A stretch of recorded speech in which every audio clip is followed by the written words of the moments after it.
Bien le bonjour, ici Hello Biblio. Si je vous fais cette vidéo, c'est pour vous parler de mes dernières lectures. Il n'y a pas eu beaucoup d'updates récemment, tout simplement parce que les 15 premiers jours de septembre, j'ai dû les passer à finir mon premier jet pour pouvoir l'envoyer en bêta lecture. Du coup, j'ai fait pas mal de lectures à côté, mais si je faisais un update sur tout ce que j'ai lu, c'était trop long, mais en même temps, le découper en deux, je trouvais ça trop court.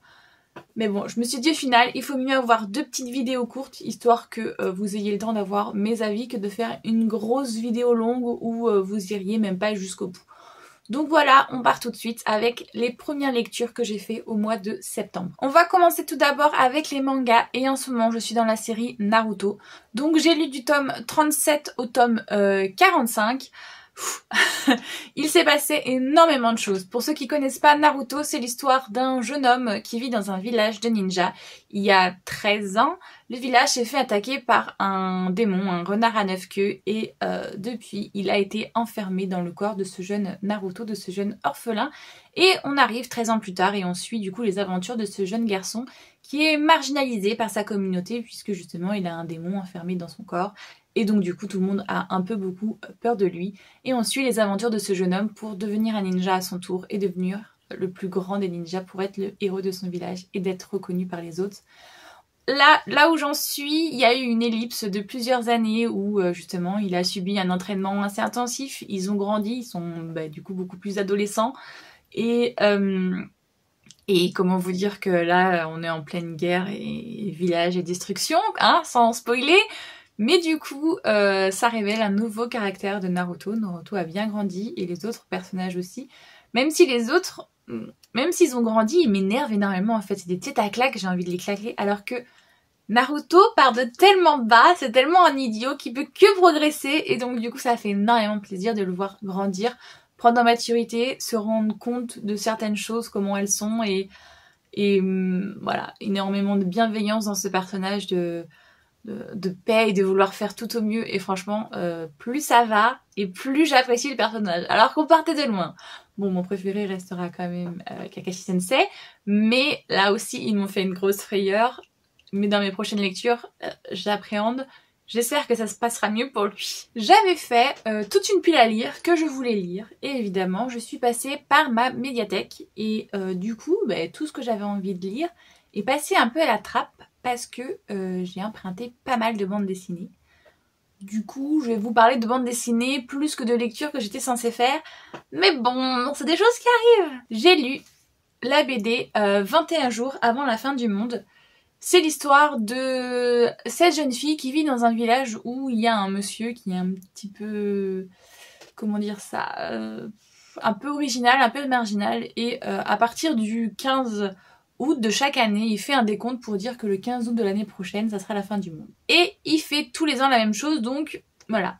Là, on arrive dans l'été, justement, où ça fait plusieurs années, où elle a perdu un de ses anciens meilleurs amis qui a déménagé. Et comme par hasard, cet été-là, il revient. Et donc, il y a 21 jours avant le 15 août, savoir s'il repart ou pas, et si c'est au passage la fin du monde. Donc, une espèce de relation, amitié, amour va se lier entre ces deux adolescents. Et des révélations, des secrets vont éclater aussi familiaux. Je m'attendais à quelque chose de bien mieux parce que j'ai vu qu'il avait été nominé et tout. Et je me suis fait pas chier, mais presque. Oh, c'est bien, mais enfin voilà, c'est une lecture pour passer le temps, mais ça casse pas trois pattes à un canard. Ah si, je viens de le voir en regardant les images, ça parle beaucoup de judo et du coup des préceptes du judo qu'elle mélange à sa vie. Mais voilà, j'ai pas été plus que ça enthousiasmée. Ensuite, j'ai fait une lecture un petit peu plus doudou du coup. Ça faisait longtemps que je la voyais à la médiathèque et je m'étais dit, le jour où je pars, ça fera partie des lectures que je souhaite faire parce que j'aurai plus le temps que là actuellement. Et bien voilà, c'est fait. J'ai lu Nous vivons chez nos chats. Et je m'attendais pas du tout à ça. Je m'attendais à un truc vachement humoristique autour de la vie des chats et des maîtres du coup, comment ils sont un peu prisonniers justement de leurs animaux domestiques. Et pas du tout. C'est l'histoire vraiment d'une vie de couple. Et évidemment, ils ont plein de chats autour, donc on suit la vie de chaque chat. Oh, c'est pas facile à dire cette phrase. On suit la vie de chaque chat. Et chaque chat a un caractère très différent et donc du coup voilà, mène un peu son maître par le bout du nez d'une certaine manière. Mais il y a aussi pas mal de sujets qui sont justement autour du couple, de la confiance, de la communication, des attentes et non, de la tristesse. Enfin, franchement, c'est vraiment... En voyant la couve comme ça, je m'attendais à un truc tout mignon, tout doux, feel good et tout. Et pas du tout, hein. Il y a vachement de sentiments assez spleen. C'est vraiment une lecture à faire au moment automne-hiver, je pense, parce que d'ailleurs, je sais pas dans quel pays ils sont, s'ils sont en Norvège ou au Canada ou tout, mais il y a pas mal de références au grand froid, justement, au fait qu'il y a pas mal de neige et tout et tout. Donc, franchement, j'étais très surprise par cette lecture parce que je m'attendais pas du tout à ça. Et j'ai beaucoup apprécié. Alors là, on arrive au moment où de la vidéo où vous dites bon, elle n'a lu aucun truc de ce qui était prévu à part les Naruto. Eh bien si, en fait j'avais prévu une lecture bonus et j'ai commencé par cette lecture, mais j'ai un peu cracouillé. J'ai lu du coup le tome 2 de Assoiffé. J'ai lu Foudroyé, je l'ai écouté en audio-livre en faisant des trucs à côté, que ce soit en conduisant pour aller au boulot ou même en faisant des tâches assez mécaniques comme le ménage et tout. J'aime bien du coup écouter un audio-livre comme ça, je fais mes trucs manuels et d'un autre côté j'avance dans mes lectures. Et du coup, qu'est-ce qui s'est passé? Ben, j'ai bien aimé, parce qu'un nouveau personnage est entré en jeu, Hudson, pour ceux qui connaissent. Et bah du coup, j'ai une grosse envie de lire la suite. Donc j'ai demandé à la médiathèque le tome 3, convoité, et je l'ai lu, pareil, d'une traite, parce qu'il y a toujours mon petit personnage chouchou qui est dans les parages. Voilà, très clairement, pour vous faire le spin-off, c'est l'histoire un peu un mélange entre Twilight, Mercredi. On est sur l'histoire d'une jeune fille qui va aller dans une nouvelle école en Alaska chez son oncle puisqu'elle a perdu ses parents dans un accident de voiture et en fait cette école va se révéler être une école de créatures surnaturelles. Il va se passer ce qui va se passer, mais elle va rencontrer surtout dans le premier tome un vampire, évidemment le prince des vampires, et ils vont clairement tomber amoureux l'un de l'autre. Dans le tome 1, on a un triangle amoureux avec un dragon, et à partir du tome 2, on a un triangle amoureux avec un autre vampire, le frère du prince des vampires, donc. Et franchement, ce personnage-là, mais... Ah, Pépitas! C'est un peu mon Niklaus dans Vampire Diaries. Ah oui, ça me faisait aussi énormément penser justement à Vampire Diaries parce que elle alterne entre les deux frères, elle sait jamais si elle doit aimer l'un, si elle doit aimer l'autre.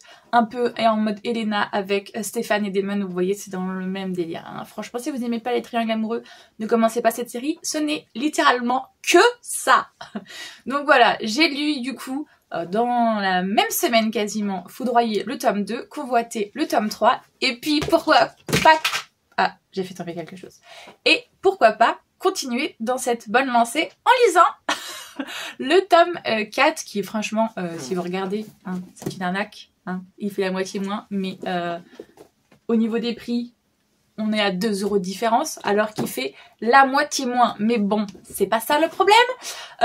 Là, dans cette histoire, pareil, on est du coup avec toujours la même protagoniste et un des deux garçons, je vais pas vous spoiler lequel évidemment, mais franchement, j'ai hâte de lire le tome 5 parce que en lisant ce tome-là, j'avais très peur que ça parte dans une direction et que du coup j'étais très colère. Parce que, au bout d'un moment, je veux bien le triangle amoureux, je veux bien qu'on ne sache pas sur quel pied danser, mais au bout d'un moment, moi j'aime bien que, voilà, quand il y a un protagoniste dont elle dit être amoureuse, elle y fonce, et elle retourne pas sur l'autre, parce que sinon, on va pas être contente. Donc là, à la fin de celui-ci, on a une moitié de résolution qui se passe, et j'étais en mode, yes! Et du coup, bah, j'ai hâte de lire le tome 5, parce qu'évidemment, il va se passer d'autres choses, et... on a hâte de savoir comment ça va se dépatouiller autour d'elle parce que dedans il y a énormément de complots, de politiques, de créatures magiques qui essayent de la tuer, de faire des trucs et tout.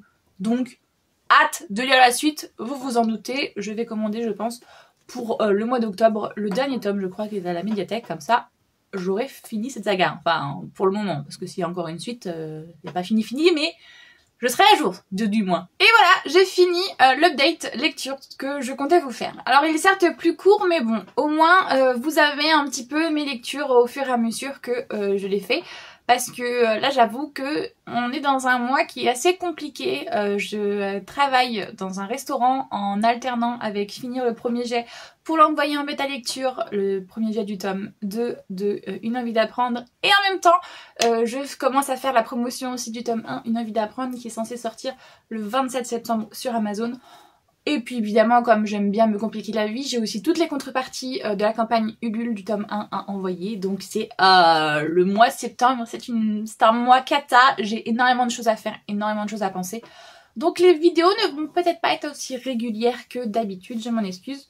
Normalement, je devrais reprendre un temps plus calme au mois d'octobre. Donc là, vous devrez avoir plus de vidéos et plus de contenu. Je l'espère. Voilà. J'espère quand même que cette vidéo vous a plu. Si c'est le cas, n'hésitez pas à liker la vidéo. Ça fait toujours plaisir. Merci beaucoup. Et puis si vous souhaitez voir le reste de mes vidéos, n'hésitez pas à vous abonner. Moi, j'espère que tout va bien pour vous, que vous faites de bonnes lectures et je vous fais tout plein de gros bisous.